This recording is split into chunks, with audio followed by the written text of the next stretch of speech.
Recapping our routing, we started in Rome. We're heading north all in one day through Italy, up to the northern part of Italy, to the town of Merano in the heart of the Dolomites.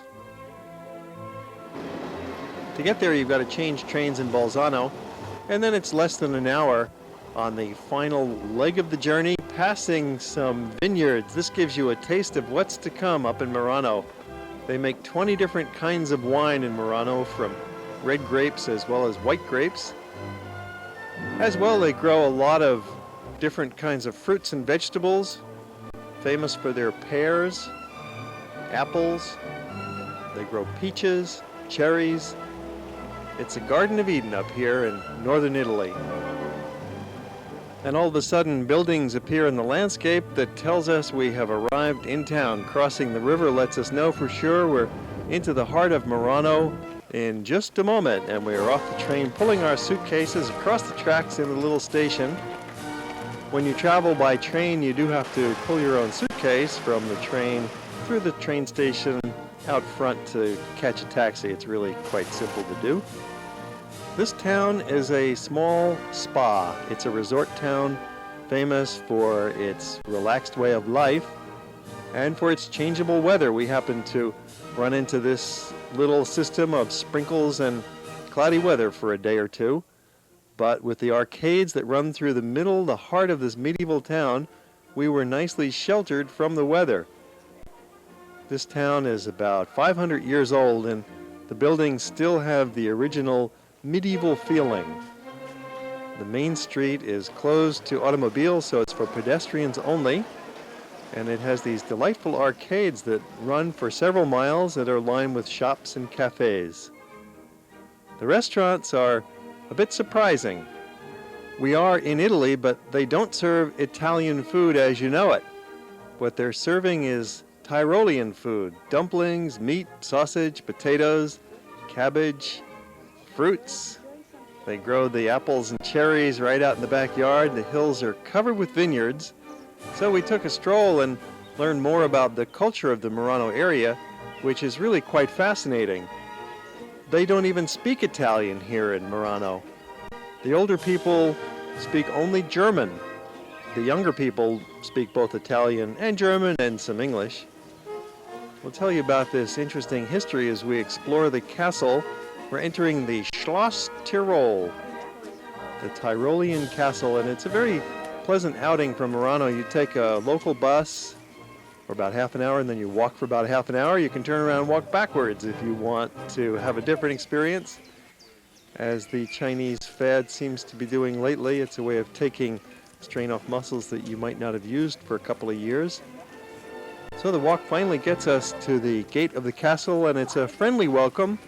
Might not have been so friendly back in the Middle Ages when this was a defensive bastion, but now it's open to the public as a museum.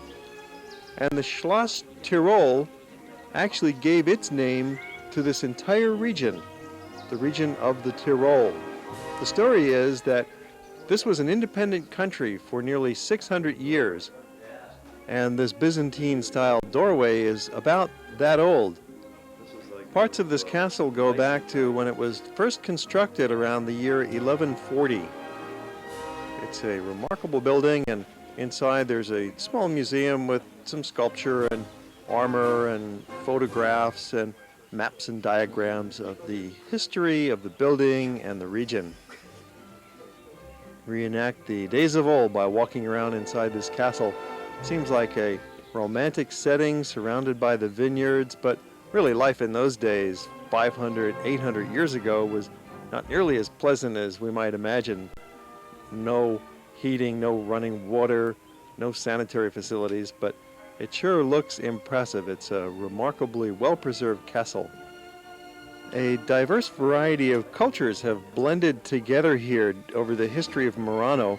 We are now in Italy. They speak German, but they were part of Austria until 1919, and prior to that, it was an independent country called the Tyrol that consisted of parts of Switzerland and southern Germany, western Austria, and northern Italy.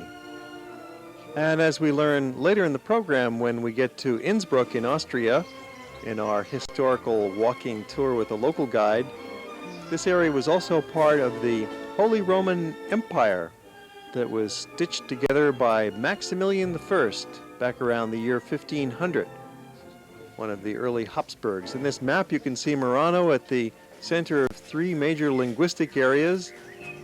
There's German, there's Italian, there's French to the west, there's a mix of a special Alpine language as well with its own dialect. It's a spectacular region all in all. This is what the scenery looks like in a postcard, in an artist's sketch in the imagination. However, we had a couple of gray days. The scenery was nice, but we never did quite get up to the mountaintops here in Merano. But the next day, when we get to Innsbruck, you'll see we had a nice surprise waiting for us up at the mountaintop. Our Hawaii Geographic Society group. There's just 12 of us on this trip, so it's a nice small bunch. Great photo backdrop for a snapshot for the album.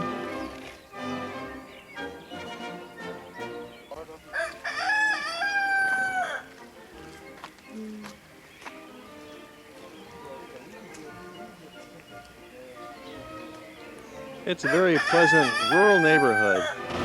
For most of the next 2.5 weeks, we'll be out in the countryside. We'll be staying in small villages and having easy access to the hills and the mountains of the Alps.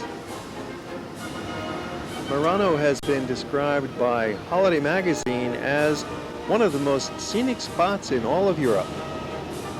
It's a Tyrolean town that's only Italian by adoption. It's a fashionable summer and winter resort. It's a spa, a sports center. There's a horse track here. There's a lot of cute little shops. You can pick up some artistic gifts, handmade wooden carvings, or you can pick up some cheaper imitation plastic Baroque angels. Little putti for your wall, little cupids to put on the shelf. The main street is called the Via dei Portici, the street of the porticos. Colonnades along both sides, very evocative of an Italian medieval hill town. It's a relaxed spa area, and a lot of the shopkeepers speak a little bit of English, so you'll be able to negotiate and navigate your way around these stores.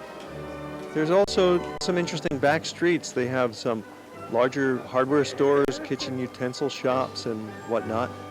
This little water channel in the middle of the main street looks very clean and pleasant today, inviting as a little puddle to jump in, but in the ancient medieval days that would have been the open sewer running through the heart of town. Well, things have improved a little bit in the last 500 years. Nowadays people visit Merano for their health, since its mineral waters are supposed to be very beneficial. Food's also delicious here. There's a number of fine hotels you can stay at. For example, there's the Palace Hotel, the Schloss Labers, there's the Hotel Augusta, there's the Kur Hotel, there's the Hotel Sittnerhof. Most of these hotels have from 20 to 50 rooms, so they're pretty small in size, and they offer personalized service. And because they are resort hotels, most of them offer dinner, or you can go into town in the evening and choose from any one of a number of fine restaurants. After dinner, maybe hang around in the lobby for a little bit of chit-chat about the day's activities, and looking forward to tomorrow's adventure. We're going to be leaving Italy and heading for Austria.